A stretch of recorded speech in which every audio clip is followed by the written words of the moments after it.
Informasi berikutnya, saudara, militan pemimpin Hamas membebaskan 8 sandera pada Kamis kemarin. Ini menjadi pembebasan terbaru sejak gencatan senjata di jalur Gaza berlangsung pada awal bulan.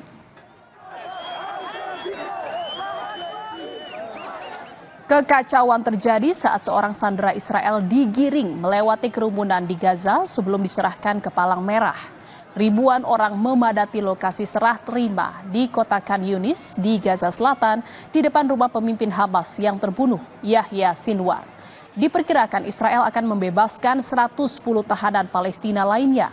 Gencatan senjata ini bertujuan untuk mengakhiri perang paling mematikan dan paling merusak yang pernah terjadi antara Israel dan Hamas.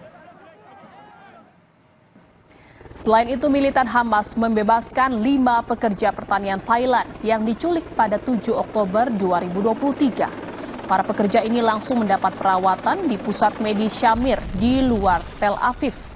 Duta Besar Thailand untuk Israel langsung menemui mereka. Total 31 warga Thailand disandera oleh militan. 2 orang lainnya dipastikan meninggal dunia dan status 1 orang lainnya masih belum jelas.